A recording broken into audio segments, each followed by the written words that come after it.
All right, YouTube, I'm back with another video. So this is part 3 of the Monte Carlo build. First off, I want to start off by saying Happy New Year's from me to you, and hope this be a good year for you and a blessed year. So today, what I'm going to do, I'm going to work on getting the rear end out, but I want to show you something right quick.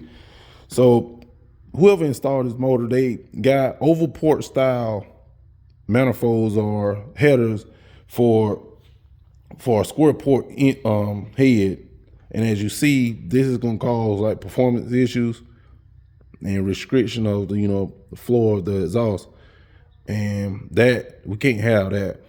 And like I told him, if it was I work on his car like if it was mine, and it's got aftermarket square port heads. So I will be getting in touch with him about that, and hopefully we can get a new set of headers for it.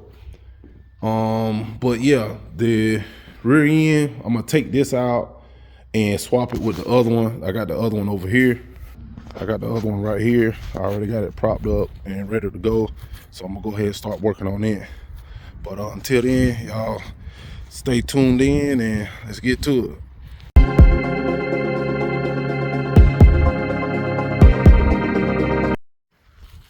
All right, YouTube, I got it out. It's getting kind of late, but me and my younger brother, he helped me take it down and get it from under there. But yeah, it wasn't too bad. I made sure I got all the emergency brake cables and all that stuff stayed intact, because a lot of people, they cut them, and I don't work like that. But that's pretty much it.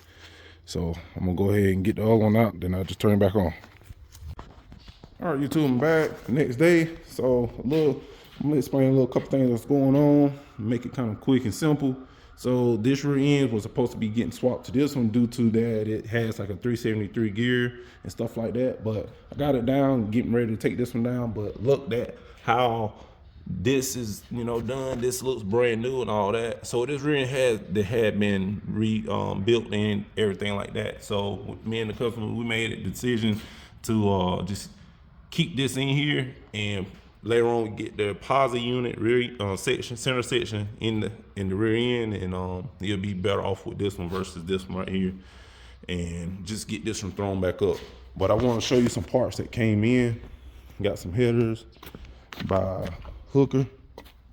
They're pretty known for their headers and stuff like that. I just want to show you, I'm not sponsored by this company whatsoever. I had to pay for everything, but for the quality work, really pleased. Probably give it like a 10 out of 10. It's made really nice as far as the flanges and the wells and stuff like that. It's like a 1/4 inch thick flange, so it won't warp due to the heat.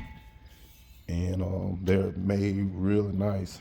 No paint chips, it's not dented up, it's not scratched up, anything like that. It's pretty much perfect.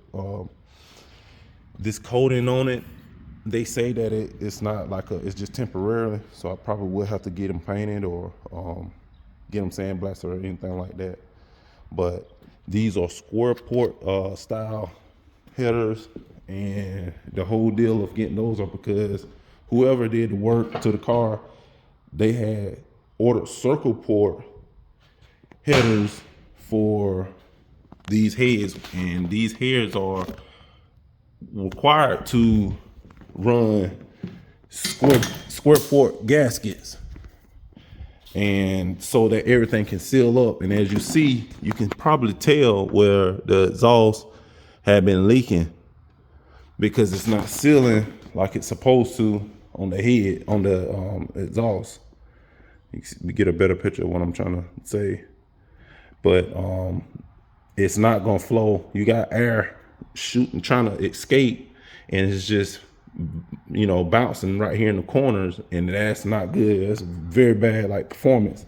So these right here are the square ports, and it makes them so good to breathe and let all the gases escape and stuff like that. And as you see, all that lines up, so it's gonna seal real nice and good. And yeah, so I'm gonna get all this installed, and thanks for tuning in, and let's get to it. All right, YouTube, back. So I just want to show you something right quick. So as you see, these gaskets that came with the headers I ordered, it allows the exhaust to exit the head like it's supposed to. It's not blocked off right here or right here. But these right here, whoever, you know, ordered them and put them on, they had these, and I'm gonna show you how close it was to you know, getting the flow of the exhaust not to match up like it's supposed to.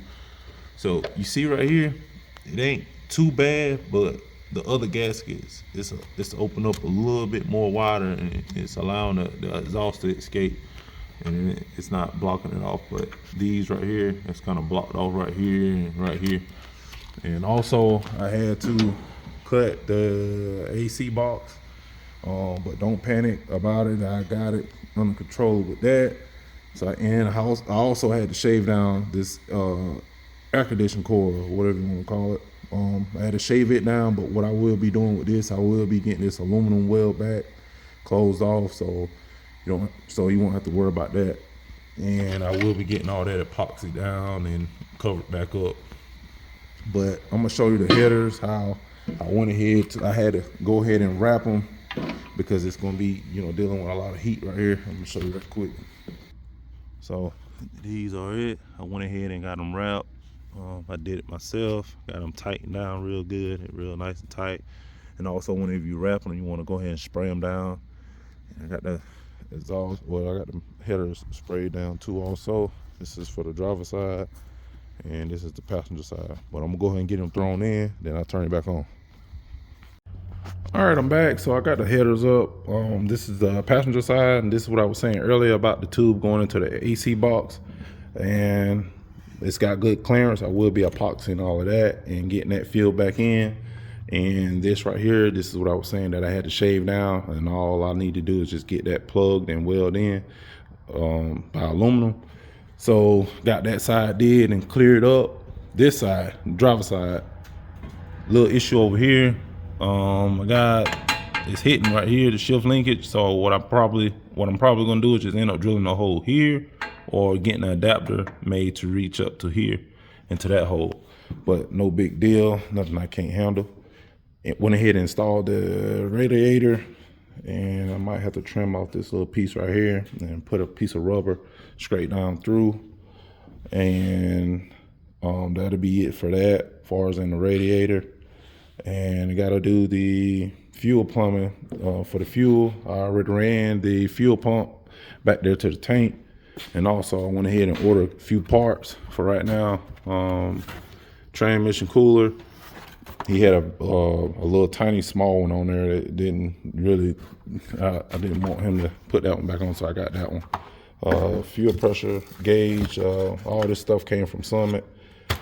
This is like adapters and fittings and stuff, and also a fuel pressure regulator. But yeah, that's pretty much it for this video. I will be doing all that stuff in the next video. But y'all, thanks for tuning in. So y'all like, share, subscribe, and we out. Peace.